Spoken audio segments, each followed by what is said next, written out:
There we go. Good morning, everybody. Welcome to my live stream. We are 500 feet above the streets of New York City. The sun is going to come up behind me. And there you go. I want to start by saying happy Veterans Day to everybody. Hope you have a good one. And I say, yeah, happy Veterans Day. Let's celebrate your military service. Let's celebrate the people who are no longer with us because they fought for this damn country and gave me the opportunity to rant about stupid shit. Because elsewhere in America, well, not, oh my God, I said elsewhere in America, which it's not true yet, but, you know, we could be heading that way, especially here in New York City. So maybe that was a good, solid Freudian slip. But, there are places around the world. You can't be just ranting and raving about trying to find a stupid parking space in New York City. I got a flyaway. That's okay. I got rid of the flyaway. Good. Good morning to Nick. Good morning to Ted Palawada. Good morning to Scott Watson. There's one of our veterans right there. Hoorah! Did I do it right? Semper Fi! Did I do it right? The Marines celebrated their birthday as well. So, Scott Watson, I hope you and the rest of our veterans enjoy today. Seriously, enjoy today. Celebrate. That's what we should be doing. I just want to celebrate another day of love. Is that our best celebration song? I think it might be, right? Good morning, Alex7380. How are you? We got Ron the waiter. He should be joining me any second, unless I effed up the link. I don't know. We'll see.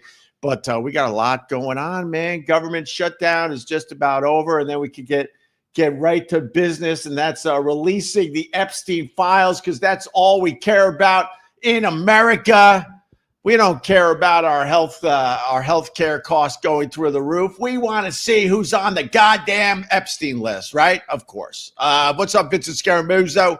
Thank you for your service, all. Yeah, hell yeah, man. I can't do that. I would be a scaredy cat. If I was in a war zone. Are you kidding me?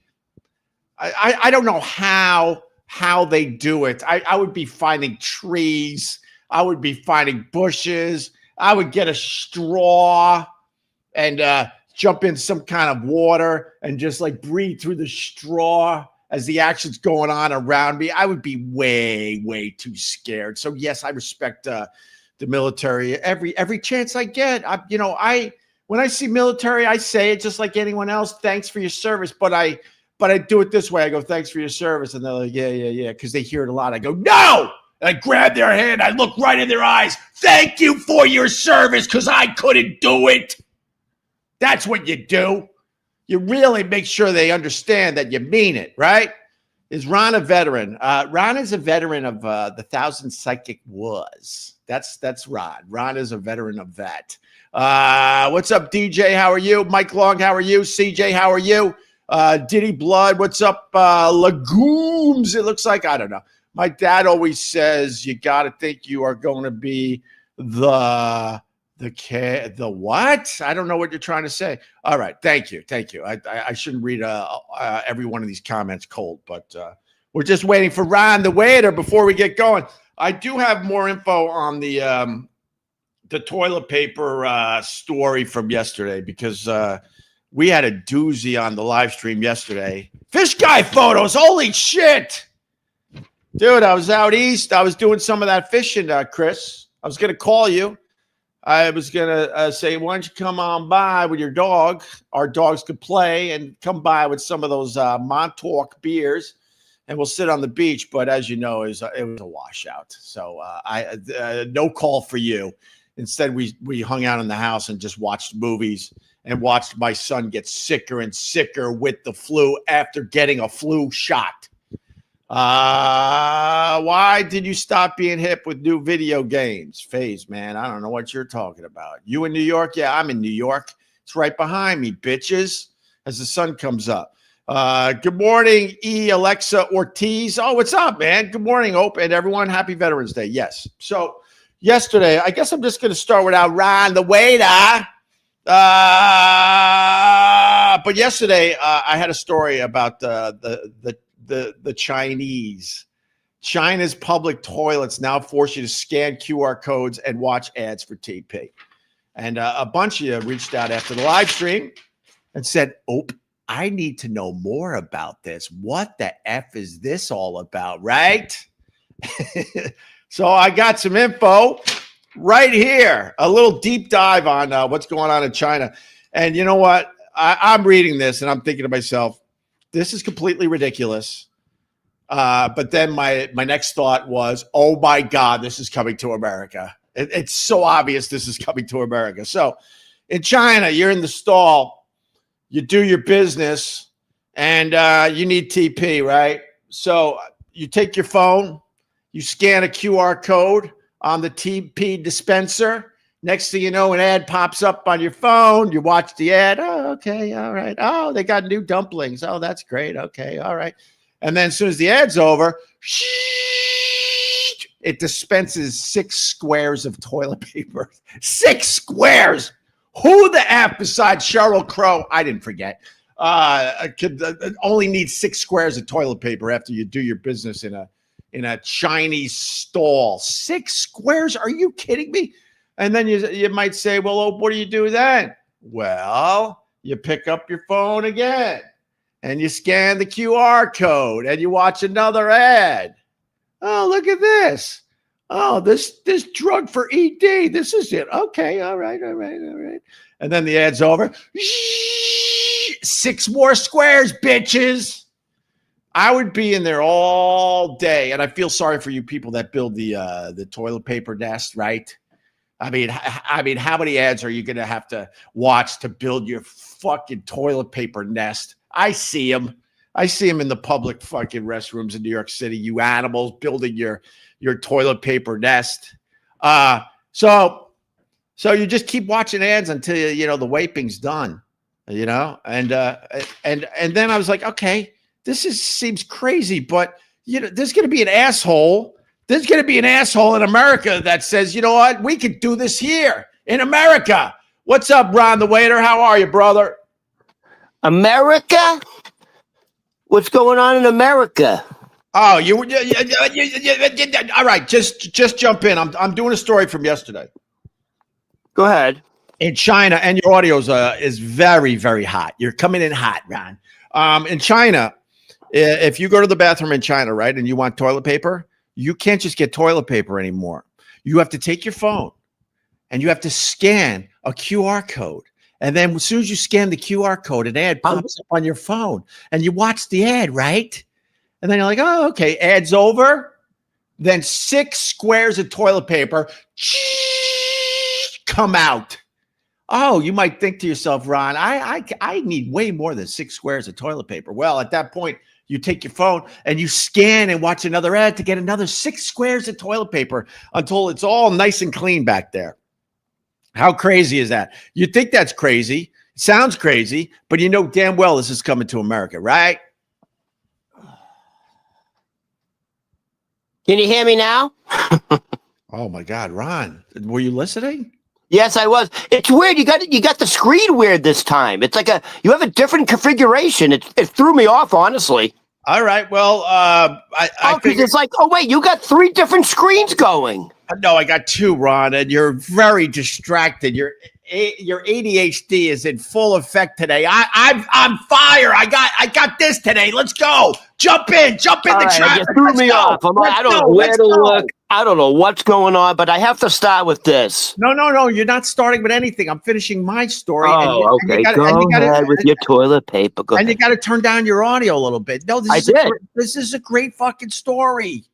So then I looked into this more, right? And if you don't want to watch the ads because you just want to clean up back there, you could pay a small fee every time you want the toilet paper. So now you're paying for toilet paper in China for your 6 squares. And if the 6 squares isn't enough, you can pay another fee because you don't want to sit through the ads. So then I was like, well, what the fuck did they have before this and why are they doing this? And it turns out in China, and you work in the bar and restaurant business, so I wanted to get your 2 cents on this, Ron. In China, they got a major problem with people stealing toilet paper. Major problem. Major. I was down on my luck in Buffalo doing radio when I first started out. I was making $12,000 a year. I was collecting cans to eat. I did everything I could to, survive my first radio job. And I'm not going to lie, every once in a while, if you saw a roll laying around, you'd grab it. But in China, it's such a problem. They decided to have this system before this where they scanned your face. They scanned your face to dispense toilet paper. Oh, this is actually ringing a bell. I saw it was one of those, when you're it's 2:30 in the morning and you're watching. You ever watch CNN International? Oh God, no. Why would you do that? No, but whatever. And so they do international news, and that was one of the news. It was in China. Apparently, yeah. If there's rolls of paper, they'll just take it all. I don't know what the issue is. Yeah. Don't they have bidets? Oh, that's Japan. Sure, Japan. they have that too. But all right, to finish up my long-winded TP story. So before this system, it would scan your face and go, all right, you look like you need toilet paper. And they would give you the 6 squares, right? And then if you needed more, this is what's crazy about the whole thing. You had to wait in the stall 9 minutes to get more toilet paper. Because they're basically saying you don't need any more. They just watch your stupid face sitting on the bowl, and then 9 minutes later, they're like, all right, we'll give you more TP. You all right, Ron? I literally had something so clever to say. Go! I lost it. No, but I lost it. You seem out of sorts today. Were you out late last night? Were you working? What's going on with you, Ron? No, I'm good. All right. I'm good. Fuck, I had something good to say about what you were talking about. Ron, what's going on with you today, Ron? Now listen to me. Yes. Before we start, I think you said I've been doing this for 12 minutes. I started. What do you I know you've been talking about fucking pieces of. You're talking about toilet paper being rationed in China. Yeah. Do we have any viewers left? My question is anybody watching right now? The numbers went through the roof, and the chat has never been hotter. This is a very fucked up story, Ron. Oh, I remember now. I remember. Yeah. So before we start, look at the sunlight going right through you. Oh my God! Look at that. Hello, Ron. Look at that. What's going on with you today? Listen, did you actually look at that thing I sent you on Instagram? I did.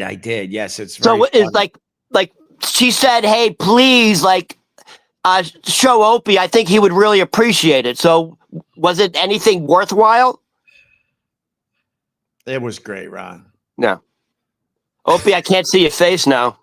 Ron, what for real? What is happening to you? Nothing. Is something bothering you? Did you get a good night's sleep? Did you go out last night and party? I'm good. Are you good, Ron? I've never been better. I don't know what you want me to do. Cartwheels? I want you to jump in. I'm jumping in. Yes, I'm trying to comment on your. Now I gotta play this thing. I'm trying to jump in on your toilet paper. It's not easy. Well, Ron. All right, now I gotta go to the thing that was sent to you. Right. Because I downloaded it. Oh my God, Ron, you're killing me today. All right. Yes, somebody in the O&A universe is starting or is building. What are they building, Ron? You got the backstory on this because you sent it to me. I didn't even know about this. So one of my big fans, who was originally an Opie and Anthony fan. Yeah. She's an OG O&A fan. Yeah. And now she's become an even bigger fan because of me. So we DM each other, and it turns out she's legit. She truly, truly loves you. And I think she may have actually formed a fan club called the non-hating Opie or something like that. That's wonderful. Yeah. So anyways, just wonderful. She apparently there's some Christmas animated thing with you and Anthony and some guy named Ron Bennington, and she said Opie would love it. So what do you think? Ron, all right. Now I got to look this up. Snap out of it, Opie. No, you sound it's not grumpy snap today. out of it. You came in like I don't know where your head is at today. Opie, I had to sit on the sideline for 7 more minutes talking about your toilet paper. Ron, but I sent you the link and I said jump right in. We got a lot to do today. I know, but I was trying to jump right in. Did you not understand? So then you jumped in the middle of a story.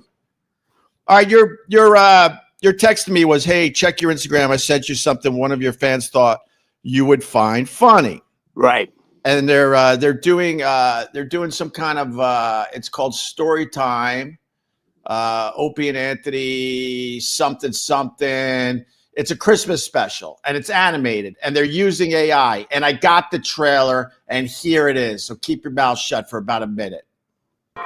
Look, it's Mr. B. Line up, you little bastards. Mr. Ronnie B. All right, pipe down. Tell us a story. Let's talk business. To hear the magic, you gotta give a little magic in return. I'm talking $10 a pop, kiddos. Cough it up. That's the spirit. $10 each. $10 ain't asking much, you little rube. I don't have any. This ain't a free show. No, come on. Man, I wish Fezzi was here. Okay, fine. You can owe me the cash later. It is the holiday season after all. Just go get it from your mother's purse. Gather round, kids. This time of year always reminds me of the good old days. And all my old buddies who I haven't seen in a while. I'm going to tell you kids the story of the 2 dumbest people that I've ever met in my entire life. And you interrupt me again, I'll kick you right in your little teeth. This is the story of Opie and Anthony. But it all started one dark night on Long Island. You know Greaseman and Howard and Wolfman and Imus. I've never seen this before. Limbaugh and Kasem and Art Bell and Lycus. But do you know the most stupidest duo of all? And there you go. That's the trailer. Now I messed up our all right, there you go. That's the trailer. And I want to give the guy a plug, so let me show. Dude, that was amazing. His YouTube channel is called The Big Ass Prize Closet. So there you go. If you want to check it out yourself, okay? The Opie and Anthony Christmas trailer 2025. I would assume there's gonna be way more to that. So there you go. Thank you for turning me on to that, Ron. All right. Now, did I redeem myself? Hey, can I say one more thing? Yeah. Speaking of Anthony, right? You brought it up. This is the conspiracy. He says you make the sun do that on purpose so we can't see your old age wrinkles and sunspots. Yeah. Is he right? It's happening. Is it coincidence? No. I mean this shot obviously isn't the best. It is a cool shot right now. With daylight savings time, I'm gonna start these shows even earlier because the goal is to like start in the darkness. Yeah. And my face is lit up. You can see every fucking wrinkle and saggy eye and my burned lips. You can see everything. You can see that some of the hair is going away on top. And then the thing is, then you see the sun coming up behind me as we're finishing the live stream. That's what I like doing every morning. So I'm gonna start these things even earlier so that goal is accomplished. Okay? But that's why we're here, Opie. What? That's why we're here. We go from the darkness into the light. Yeah, but we'll talk about that later with the 1111 portal. Later, well, I'm almost close to wrapping up already, Rod, and you haven't done shit. You know, I timed it. You went 17 minutes on Chinese toilet paper. I'm surprised they didn't pull us off the air. There's no air to pull us off. There's a reason, but we're not getting the big job offers. I go, Hold Ron. on. I go, Ron, jump right in. 7 minutes later, you pop in. You're confused. 7? Where am Excuse I? me. I don't know what's going on. Excuse me. Well, And then you think do some you, weird tangent about something that the ONA universe is doing right now. By the way, because of me, the Opie and Ronnie show started off with a fucking grand slam walk-off home run. That animated video was actually really fucking good. I've never seen it before. It's and the woman, I know the woman's going nuts because she's like, I think Opie would like it. It's absolutely amazing, and it is. And I look forward to more on that. Okay, all right. So now the reason I didn't pop in right away because I was in the bathroom doing things. I was actually on shit number 2. Well, congratulations. Thank God you're not in China because that would have cost you a bloody fortune. No. That would have cost you a lot of heads. Dude, if they can't get toilet paper, what are they using? Cats? Can you imagine? Hey, Opie, let me ask you this question since we're on this subject, because this is interesting. What subject? I don't even know what subject we're on. Just pay attention. When you get up, how quickly from the time you get up to the time you take a shit? Is it minutes? Is it hours? I already answered you. You're a mile behind me today. A mile. Yeah. How long? I answered before I knew the whole question. 5 seconds. Oh, you're right away. Immediately. Yeah, me too. I think that's a very good sign that you're healthy. Immediately, I'm on the bowl. Immediately. Within 10 minutes, like I'm pooping. I think that's a very good sign. Yeah. Anyways, before we get started, we started. We're almost done. No, it starts when I say it. We're almost done already. So I think this guy's been on your show. Who? So just let me. So I think one of the best things on television is if you go to ESPN2 and watch Monday Night Football. Monday Night Football with Peyton and Eli is the greatest show on earth because they're funny. 100%. They're fucking funny, but they really do. By the way, they're 2 Super Bowl MVP quarterbacks, 2 Hall of Famers, giving you they give you the insight in layman's terms. Yes. Dude, they're so much better than the commentators on regular ESPN. Yes, we get it. They're very, very good. It's a great alternative to the regular broadcast, and more and more of this is happening as we speak. So yes, right. And Peyton Manning, like he could definitely have a career as a comedic actor. So guess who they had on a guest yesterday, and he was a fucking dud. I was like, dude, how is this guy so successful? How is this guy one of the biggest stars right now? Who? Shane Gillis. Like, he wasn't good. He was their guest. He was like sometimes one-word answers. Really? He kind of just was like just a mope. I wonder what that's Maybe about. He was drunk. I don't know. He really wasn't a good guest. Well, some of these guys, they're really, really funny and stuff. But then when it comes to just kind of conversing, they have a tough time with it. They need to converse in jokes. And go ahead. No. I what I'm gonna say is because you said it too. You're like, some of these comedians they're killers on stage. Yes. And the lights throwing me off. But in person they're duds, or they're not very good conversationalists. Right.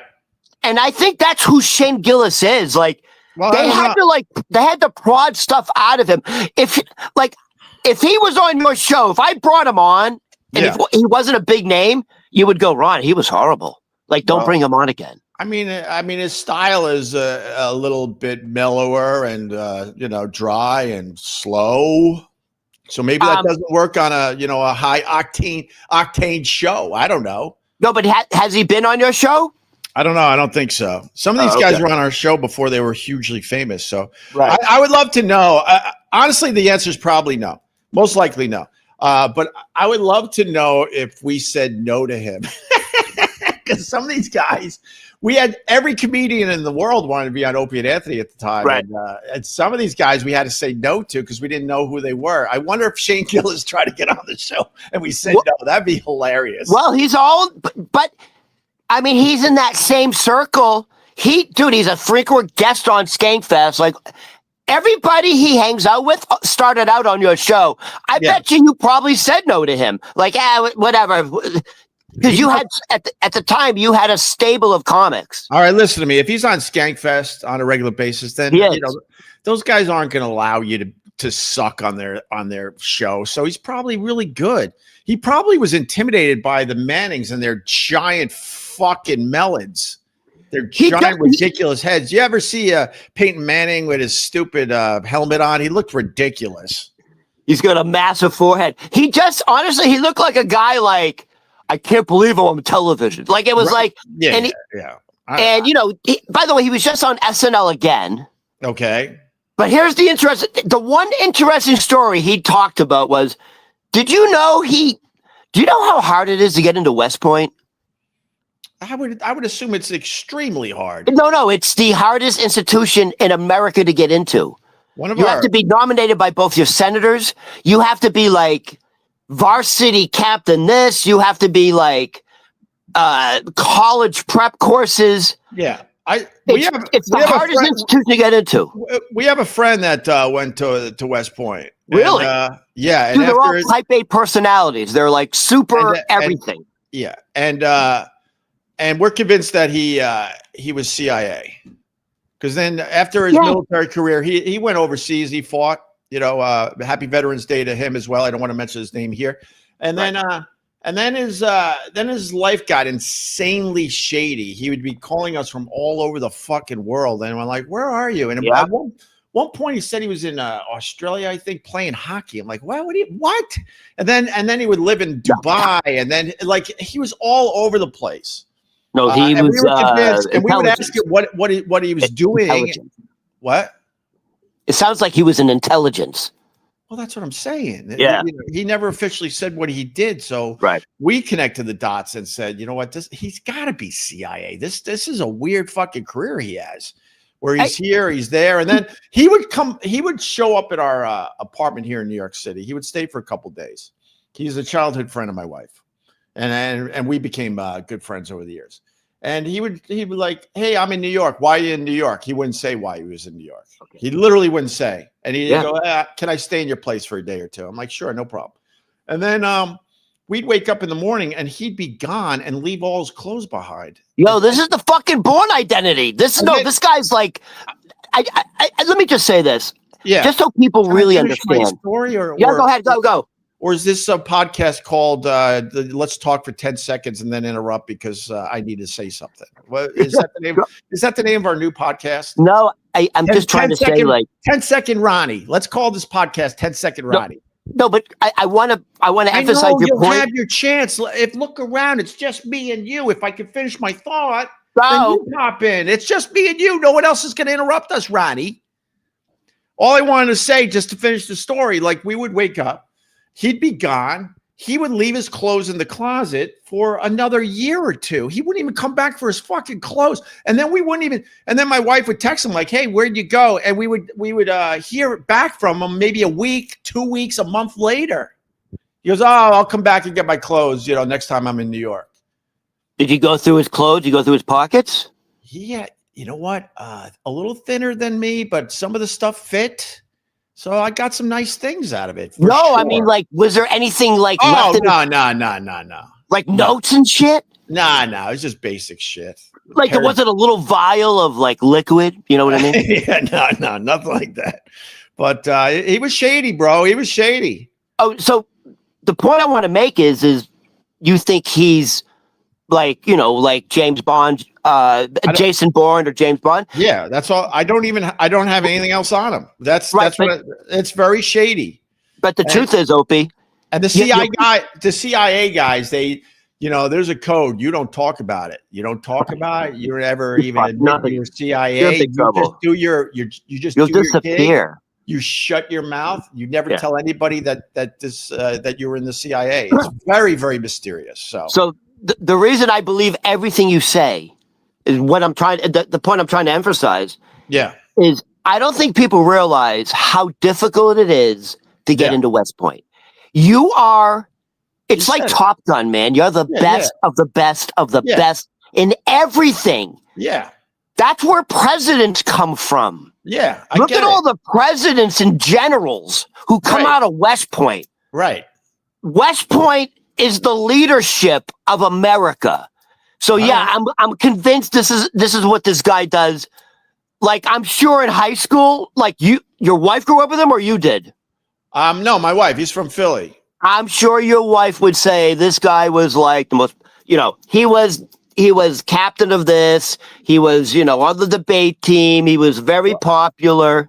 Well, he was very good for a while at hockey. I bet he was a good-looking guy too, right? Good-looking guy. That's what I'm saying. Yeah. So the whole package, dude. And honestly, we've lost touch with him. I don't know where he is now. I bet he speaks fucking 4 or 5 languages. Yeah, exactly. No, he does. I'm not joking. So why are we talking about West Point? I mean, it's a good tangent and it was a good story and stuff, but why are we talking about it today? Oh, we talked about so the best story about Shane Gillis is he fucking failed out of West Point.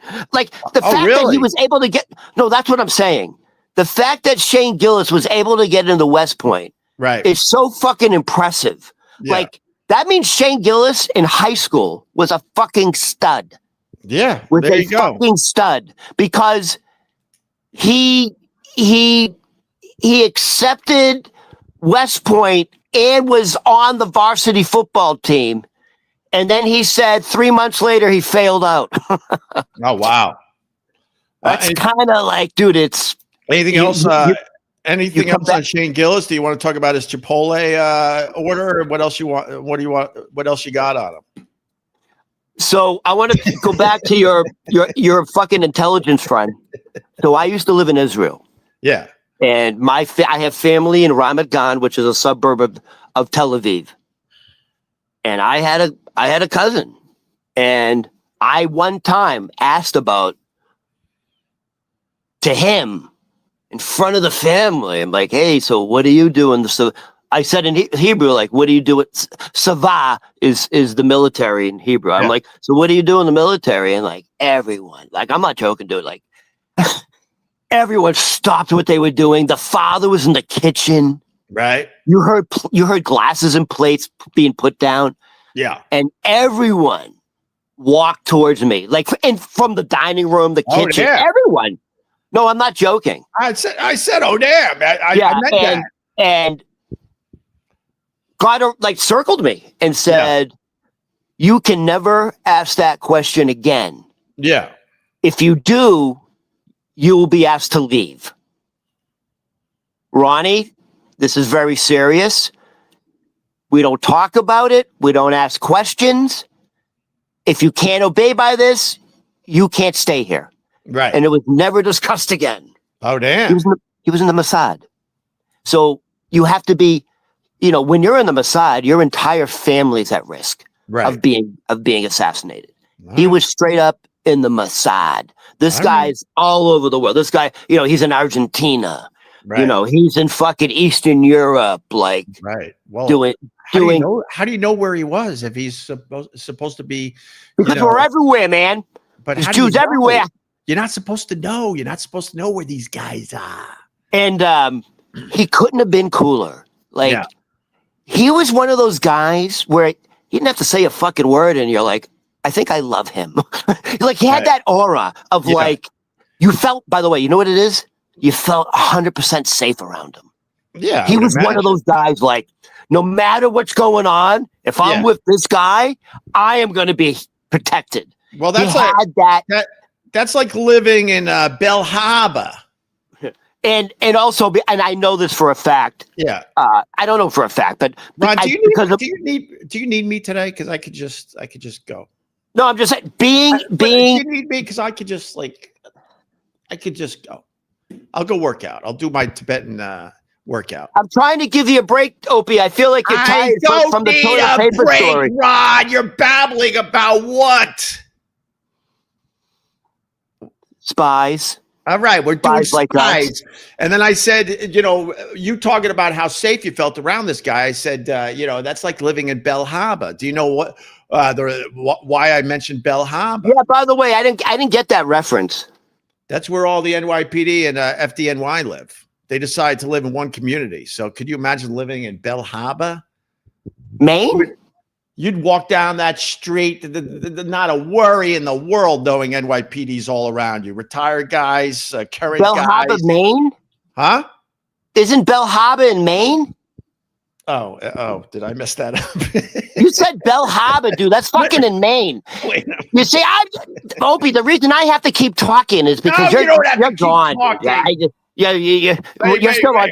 Wait, shut up. This is why I have to keep going, because you're saying NYPD are all in Maine. Wait, where are they? Somebody will help me out in the. I think it's New Jersey. No, it's the.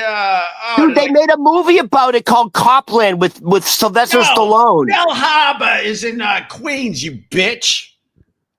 Bell Harbor, Queens? Bell Harbor, Queens, New York, residential neighborhood. Okay, it's Belle. Hey, do you remember they made that sort of semi-autobiographical movie called Copland, where it was like Stallone's big dramatic. Yeah, of course. And Ray Liotta. Ray was in that, sure. That was literally about that. It was like this one village in New Jersey where every fucking house was police, and they were all fucking in it together. They were all crooked, and this was really based on a true story. Can you ever see the movie? Committing a crime in Bell Harbor, Queens? You would have to be out of your fucking mind trying to carjack or any petty crime. All right, Ron. That's wow. We did a lot. Well, you're from Queens, so you ever been there? No, man. I was from Astoria until I was like 4, dude. Yeah, Astoria's also in Queens. I don't know. We would go back to the neighborhood. My dad was from Flushing. Every time we went back to Flushing, more and more Chinese signs went up, and now it's like you can't even. There's not a business with English fucking letters on it at this point. And that was my dad's old neighborhood, Flushing. And then my mom was from Astoria, and then Astoria was a very Greek community. Where exactly was your mother? Where exactly did your mother grow up in Astoria? I don't know. Literally really don't know. Like you don't know her house? I know where. I know her. I know her mom lived in this brick house. Wait a minute! I live in a brick house in Astoria. And it had a backyard, and I swear, my mom's mom, I don't even call her my grandma, was a complete nightmare. And your grandmother was a complete nightmare? I never considered her my grandma. And coincidentally, we called her Aunt B. For her, the B because of her last name. I never called her grandma. When she came and visited, we hid from her. She was a bitch. Hold on, what'd she do? What did she do to you? What would your grandmother do to you that was so horrible? She didn't do anything to me. She sued my mom. Yeah, she was a terrible person, Ron. So for what? My mom and dad had 7 kids because of the Catholic Church. Here's the backstory, right? The Catholic Church said, hey, you have to keep having kids, no birth control. And obviously my mom's math sucked, so she couldn't figure it out. So she kept popping out kids. And I got to a point where she called up Our Lady Queen of Martyrs out there on Long Island and screamed at Father Colligan and said, you people made me have all these kids. Now I need some goddamn help. And she said the goddamn. And he said, I don't know what to tell you. I mean, come on by. We might have a couple free coats. We might have some canned goods. Come on by. I'll try to help a little bit. So then they were in a tough spot. You know, I grew up in extremely poor, extremely. And my mom and dad desperately needed help. So they borrowed money from my my Aunt B, AKA, as you would say, Grandma. And so what's the B stand for? Her last name. I said that part. I know, but what is it? Just out of curiosity. No, I'm not going to say it. You know, no. Okay. You know, fuck that. So so your family borrowed money from Aunt B to get by. Right. How much we talking? It was it was a decent number. She had it, no problem. Right. And she didn't need it. And my parents weren't paying her back fast enough. as kids are crawling around the fucking living room. They weren't paying it back fast enough. So my Aunt B famously sued my mom. Sued her. Legit. Lawyers, court, everything to get her fucking money back. And so then my mom disowned her because she's like, wow, this woman can't be around me or my kids anymore, which God bless my mom for that. I my mom did a lot of great things, but that stuff is boring for a live stream or a radio show. So my mom realized, all right, I got to keep this woman away from my kids. She did enough damage to me, meaning my mom, so she ain't going to do it to my kids as well. Thank God, because I don't know much about this lady. And we didn't see her for a really long time. And then she was dying in the hospital. You've never heard this story? This is a great story. no, So she was dying. I never heard of Opie and Anthony. Yeah, she was dying in the hospital. So, my mom's like, well, I'm going to go see my mom in the hospital, And I go, Mom, I'll go with you. Just to support my mom. I didn't give a crap about this lady whatsoever. So I go to the hospital, and she's now in a bed all just dying and shit. Right? She's not a tough broad anymore. And she takes one look at me. And I guess when I was a kid, she used to call me Precious. You're looking at Precious. I'm Precious. And she goes, Precious? Is that you? And she's dying in her bed. Guess what I did, Ron? I ask you, what do you think I did in that situation? Precious, is that you? Meaning she's now seeing me as a more of a as an adult, probably in my almost mid-20s. Haven't seen her in at least 10 years. What do you think I said to her, Ron? I don't think you said anything to her. I think you put a pillow over his face and you went, you motherfucker. No. Is that your answer? I don't know. What'd you say? No, my answer is I think you put a pillow over her face. Yes. I like that. I like that answer. That's the answer. I like that answer. I turned to my mom and I said, basically, these aren't the exact words, but because it's been many years, but I basically said, do what you have to do. I'll be in the car. And I walked out. I never acknowledged that she said, Precious, is that you? I walked out. On a dying woman? Yeah, on a dying woman. She was a nightmare. We used to go to her house, right?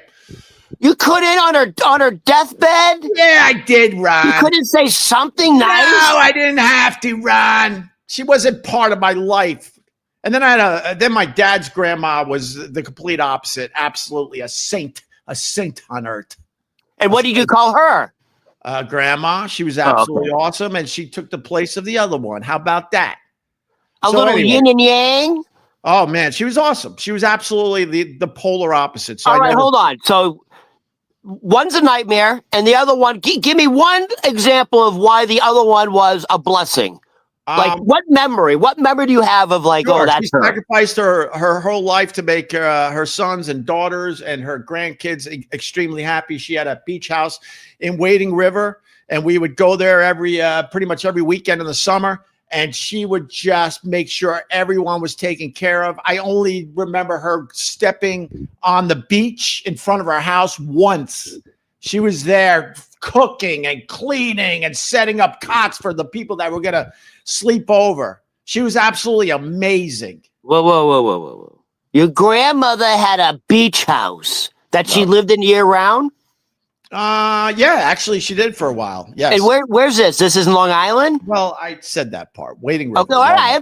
Wading River, Long Island, Ron. So hold on. So what did your grandfather do? I did. He owned a fish market in Astoria, and he dropped dead walking home from work of a heart attack. Early, young. My grandma was a widow for wow. When you say young, what are we talking? I don't even. That's another question I don't know the answer to. I mean, I don't think he was 60. He wasn't like young, but he wasn't. I don't know, Ron. I honestly don't know what his age was. I should look that up. He didn't make it to old age, and my grandma was a widow for most of her life. I never knew her any other way. I guess my grandfather held me when I was like a couple months old. That was it. He owned a fish market in Astoria. I believe so. Yes. I mean, I live in Astoria. Is the fish market still there? Oh my God, Rob, we're talking a million years ago now. I don't know. Maybe it went to someone else in the family. I don't fucking know. I mean, that's another good question that I honestly don't know the answer to. You need one of those things where they tell you your whole fucking family tree. Right. There's a few of them, but name one. Yeah. I don't know. But anyway, I want to get back to the other lady. So we would go to a. Wait. Am I getting everybody confused here? Flushing the story. I might be getting some of this stuff messed up because I feel like my Aunt B lived in Astoria. Yeah, we started off in Maine. I said that. Wait. So then why am I saying my dad? Did they? I don't know. You're saying your dad had a fish market in Astoria? No, because I was like, well, your mother lives on a beach house. Astoria too, but my dad had Flushing roots. Oh my God, I gotta brush up on some of this stuff. Anyway, listen. So I would go to my Aunt B's house. We would have to go there when we were very young. The house was insanely sterile, no personality, dark drapes drawn. No light would come into this little brick house. I hate brick houses to this day, by the way, if you need to know. They trigger me. And then I live in one. And then my grandma. Oh, I said grandma because of you. Great. Thanks, Rod. And then she would go, kids, go outside. What is this guy saying? Ronald, Mr. Opie, ever thought about getting the F over it? Over what, though? Over what? Your childhood. He's trying to say you got to move on, man. I'm good. Now these are just great stories to tell. I don't give a shit. Yeah. To be honest with you, I don't give a shit. If you have more on that, Ronald, let me know. But and then she would say, "All right, kids, go in the backyard," because she didn't want us in our us in our house. She had a Hummel collection. She was scared we were gonna break shit, and we'd go in the backyard. I swear to you, Rod, this is like out of a fucking movie. It was a beautiful neighborhood. Everyone had pristine lawns, nice backyard, small, fenced in, right? And you would step in her backyard. There was no grass. Everything was muddy and dirt. Right. And as soon as you walked into the backyard, like in a movie, you looked up and there were clouds over her backyard only. This is how I remember visiting her for real. I'm not even making this is Aunt B you're talking about? Yeah. And then she sounds honestly, she kind of sounds like a witch. Witches are real. She really does sound like a witch. No sunlight, dark clouds, doesn't want to be around children. No, seriously.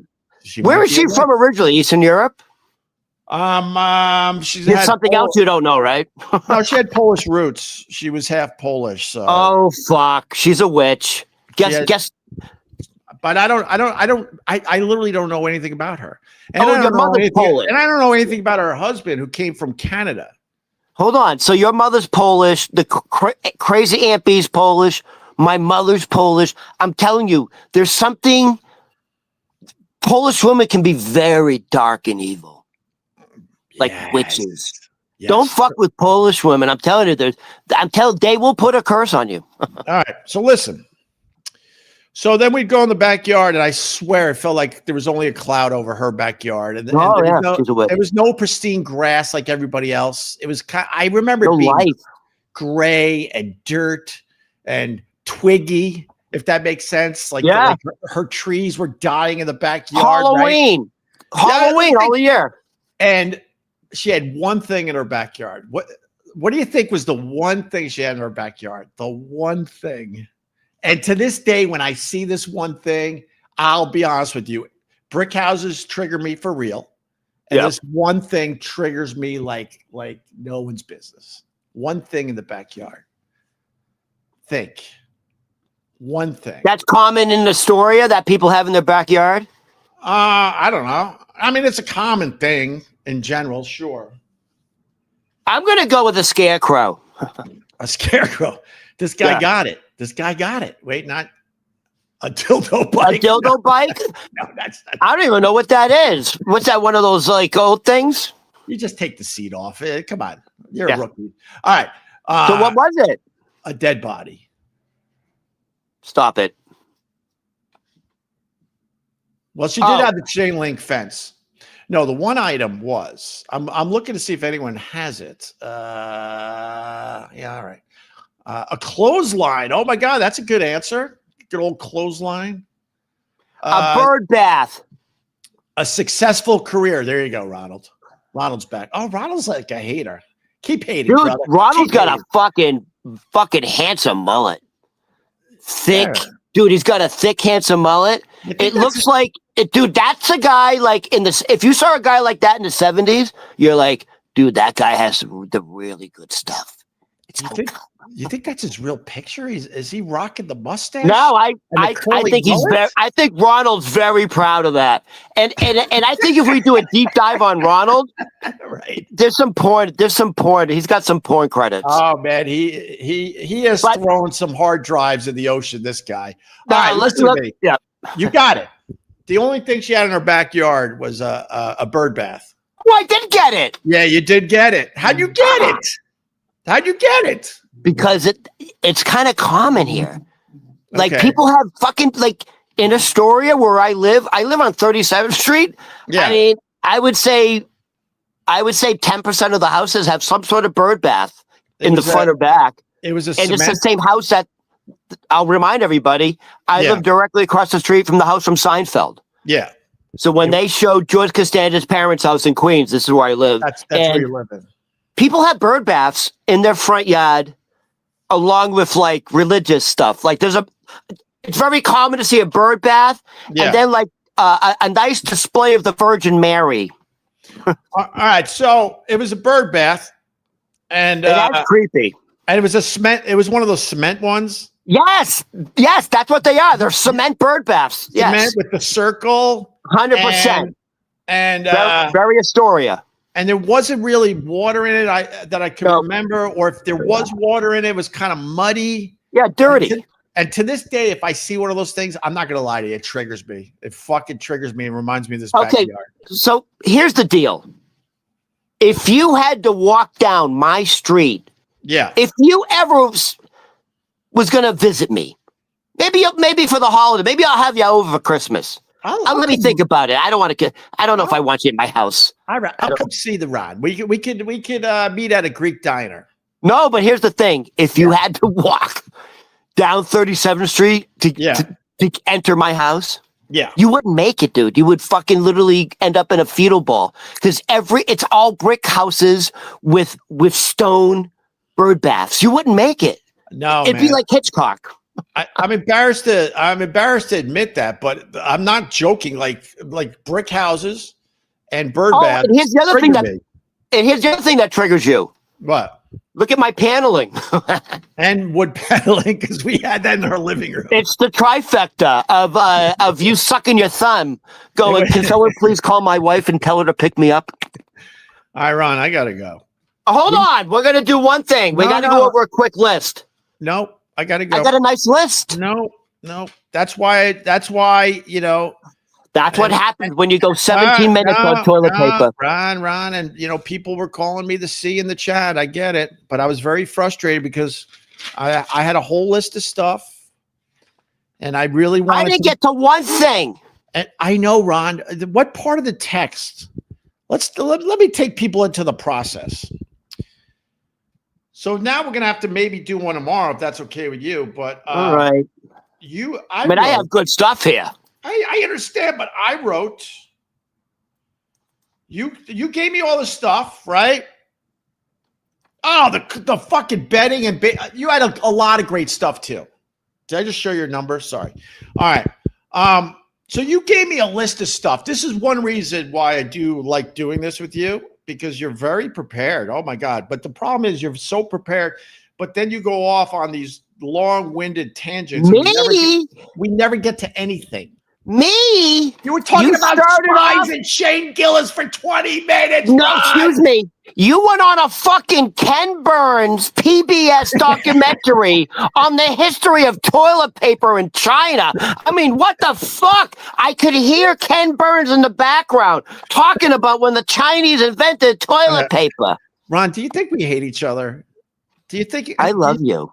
Yeah, I like you too, sadly. Okay, This listen. is how it is. We're the odd couple. But look, So you gave me a shitload of stuff to talk about. Great By the way, stuff. yeah. Listen to me. I had a shitload of stuff. Great stuff. I got a new bit called AI is dumb that I wanted to get to today. And then I wrote, all right, so then you said your list. And I said, I got a lot of stuff too. And then this is the text, Ron, that you ignored. Awesome. Let's try to move quickly. I got some good stuff as well, including my new bit, AI is dumb. And then I you didn't. talked about Shane Gillis and spies for 20 minutes. If I have to write a history report at my junior college history class on the history of Chinese toilet paper from your dissertation, I'm going to get an A+. I'm going to do. I know everything now about Chinese toilet paper. I find it fascinating because it's coming to America. These bitches are going to make money for us being in their stalls and restaurants. These bastards. I guarantee it's coming to America. All right. Man. But yeah, we got to go. I really do have to go. Dude, I actually have a show tonight in Harlem. Oh, nice. How far up? Hold on, let me look at. I'm Jewish, but let me protect myself. Did I do it right, dude? Am I doing the sign? Seriously, is this how you do it? Do what? I'm trying to do the cross. Oh, that's a cross. I thought that was a hip hop thing. No, yeah, I really thought it was a hip hop thing. Like you were signaling the gangs, like I'm cool. No, listen to me. I'm going to tell you. No, you don't need the sign of the cross. I'm going to tell you the truth. I live stream the streets of New York City, and I love when I go up to Harlem. I've only done it maybe 3 or 4 times, but I love going up there. It's awesome. The people are way cooler up there. The culture's awesome. The street people are amazing. I would rather go to Harlem than the outskirts of Times Square. That is the God's honest truth. The outskirts of Times Square is way worse than Harlem. Way worse. Here's the one thing I like about Harlem is, if you want to find a nice selection, like with the street vendors, right? If you want to find a nice selection of like really good shades of shea butter, or if you want to get like these fucking jumbo incense called like blue velvet, go to Harlem. Well, the one thing I did learn, I learned when I was live streaming up there in Harlem, they love selling their knockoff perfumes and colognes. Love it. In these little bottles. And they have these like little, like, what was that label maker thing? You remember the handheld label maker? You would put. Yes. What was that called? That's something from our past. Anyway, they would make their own homemade labels, put it on these little bottles. The bottles looked pretty nice. And then they would give them crazy names.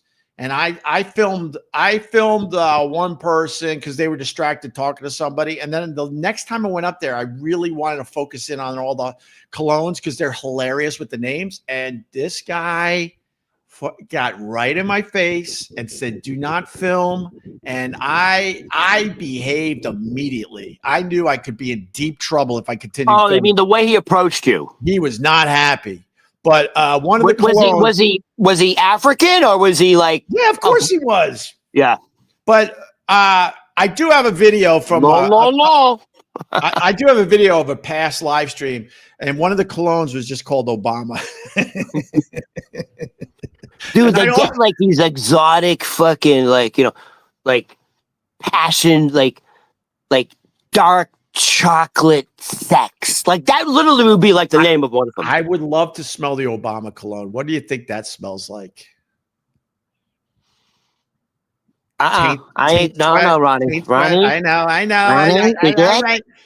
I got an observation on Obama. I'll tell you what. You know what the Obama cologne smells like? What did he run on? His campaign literally hope. Smells like hope. Smells like hope. I got an observation on Obama. People will appreciate this because I try to balance out my shots. So I'm watching on I think it's Netflix. It's a documentary series on the USA basketball team winning the gold medal. In the Paris Olympics. They have a ton of behind the scenes footage, and they bring in Obama to give these guys a pep talk in Vegas as they're getting ready for the Olympics. Obama walks in with his skinny jeans and he talks like he's a tough fucking guy, right? Where he struts. He's got a strut. He's got a strut. He thinks he's cool, and he is talks cool. shit. He is cool. He basically told LeBron to watch your boy Anthony Edwards because Anthony Edwards was popping off a little bit, right? And the only thing I could focus on was how insanely skinny Obama's legs are. He has chicken legs. How could you be that strutty, cool dude walking in the room where you're trying to be a badass? Yeah, I know I was the president, but I'm a badass. In the end, I'm a street guy just like you guys. And he has skinny jeans on and he has chicken legs. Next time you see Obama, look at his legs. You will not be able to stop looking at his chicken legs. He actually I remember he's commented on it. He talks about like how he has like very thin legs, and he sucked at basketball too. Well, I don't know about that. He's got a good jump shot. No, he sucked. I played basketball my whole life. We all. Oh, I thought you were saying I played against Obama. Go look up the video where he's playing with kids. They put up a basketball court. So for the people that are mad at Trump because Trump's like cementing everything, every president does something stupid when they're in the White House. And Obama, I'm sure it's long gone. He put in a basketball court and he would play with the kids, right? And there's a video of him literally missing like 30 shots in a row. All bricks too, by the way, with his left-handed shot. And we would swat that thing out of the air, no problem. And then elbow him in his stupid ribs. We'd play international rules with Obama. Do you remember in early Obama presidency? He was smoking. Yeah, he was. Remember that? That's cool. We got a president smoking. Ron, you want to do another one tomorrow, but we like do our shit? All right, hold on. Just before we go, you brought up Trump. You brought up the White House. Can I say one thing? Because I'm fucking livid. The Syrian president, right? And I'm genuinely upset. The Syrian president. Huh? The Syrian president? No. That doesn't bother you that the guy used to be Al-Qaeda, now he's in the Oval Office? It's all disgusting. But let me tell you what. I'm really embarrassed, and I don't even want to say I'm a Democrat anymore. All right. I'm so fucking ashamed. I'm fucking sickened. Oh, the shutdown. They fucking caved in. The Democrats caved in. Dude, they were this close. You know what the other Democrats said? Dude, they blindsided us. These fucking 8 Democrats. By the way, a lot of them from New England. Right. Fucking New Hampshire, Maine, right. These fucking cocksuckers. Right. Live free or die. Fuck you.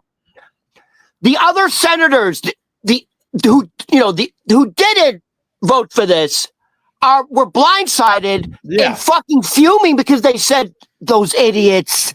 They took away our power. We were this close because what we had on the table, which was being talked about, is we'll just extend the Obama Affordable Care Act for one more year. Just let it go for one more year, and then we'll figure it out. They were that close. The Democrats went through all this for nothing. Literally, it's embarrassing. You went all this for nothing. Chuck Schumer's supposed to be the leader of the Democratic Party, and he allowed this to happen. I'm ashamed at the moment to call myself a Democrat. All this suffering for nothing, and now all these people can't afford. Dude, your healthcare premiums are going to double. If it's $700, it's going to go to $1,450, $1,500. What did the Democrats have done so much damage? This is why the Republicans play chess, Democrats play checkers. Trump, this is why Trump's a genius. He preyed on the weakness of the Democrats to cave in, and they did. And Trump's ploy was, I don't care if the American public suffers. I don't care if they lose their health care. I don't care if they starve. Because you know what? The Democrats don't have the spine to fucking play it out. And Trump says, I do. All right, let me jump in now that you got your viral video. Congratulations on that. Yeah, preach. First of all, preach. I agree with you 100%. It's sickening. This is the problem with your party, the Democrats. I'm not a Democrat. I'm not a Republican. I sit on the fucking sidelines. I'm one of those swing voter type of guys, if you want to know the truth. Now, here's the deal. The Republicans fucking walk all over the Democrats. The Democrats are too fucking polite. The Democrats step on their own dicks all the fucking time. You shut down the government for 40 days and you get nothing in the end. They got nothing to reopen the government. Opie, we had the momentum on our side because we fucking, during this last election, right, the Democrats won everything. Right. And it wasn't close. Right. It wasn't close. We had the momentum. It was because of the elections that the Democrats said we're actually going to win this. Yeah. And then the Democrats who didn't vote for this said, what have they done? We were this close. The Republicans were just about to give in to extending the ACA, the Affordable Care Act, for one more year. Do you know why? Because it's only going to take one air disaster for both parties to be ruined. Yeah, this had a lot to do with the flight delays and the air traffic controls. A lot to do with that, especially with Thanksgiving right around the corner. I just want to address some idiot, because I don't lean Democrat or Republican. I could speak truth to power more than anybody, because everybody else that has a party affiliation, they put their fucking blinders on and they never talk bad about their own fucking party. That's why I love that I'm a fence sitter and I don't believe in either fucking side, because then I could talk truth to power. And the fact is the Democrats step on their dicks all the time. They're too polite. The Republicans are taking sledgehammers to them every day, and they're like, oh, okay, well, let's keep taking the high road. Let's keep taking the high road.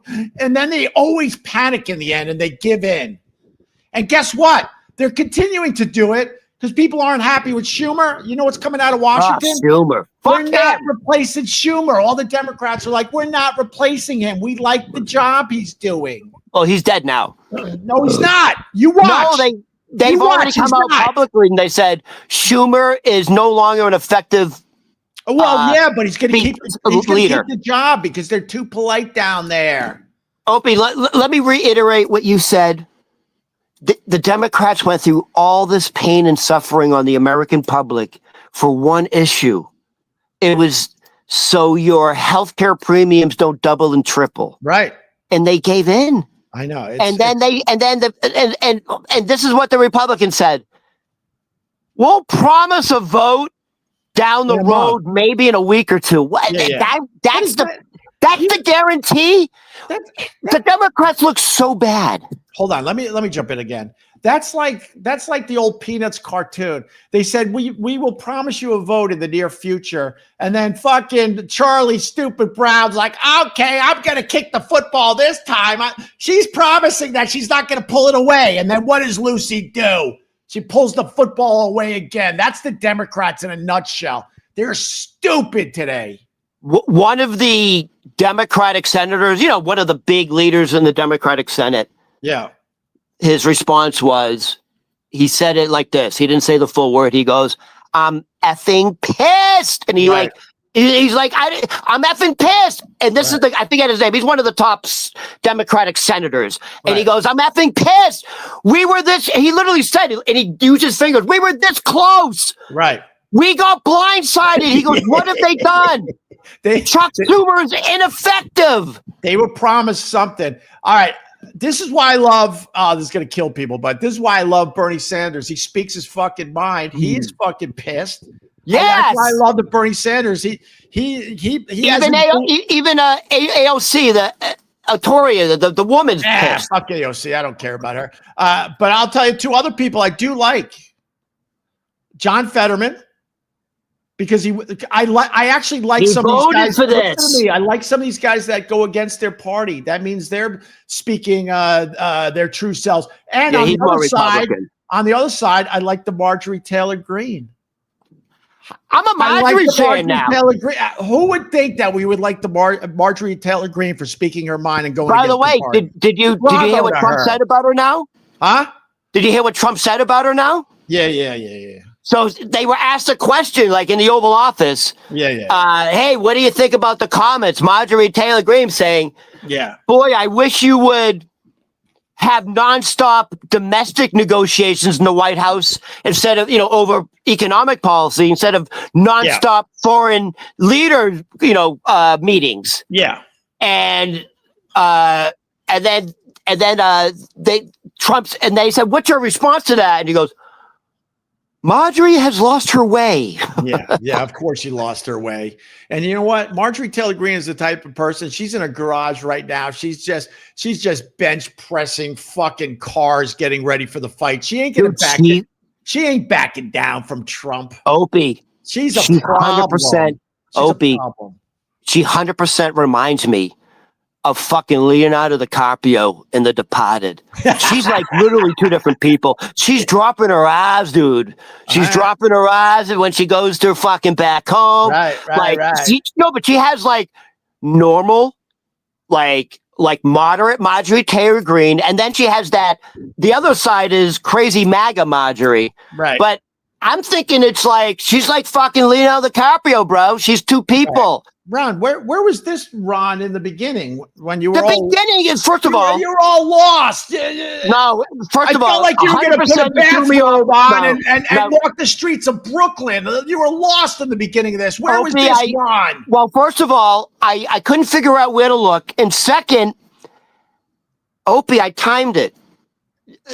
I was 11, 12 minutes into the history of toilet paper of China. Really? Was the TP thing that bothersome to you, Ron?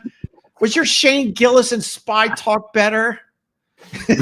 Now, I was, just to let you know, I was actually being polite to you, letting you, because you're like, Ron, sometimes you have to let me talk and get my view out. And I'm like, let Opie get this toilet paper nonsense out of his system. Yeah, it was nonsense. Although you did get some good things. You got the precious story out of me today.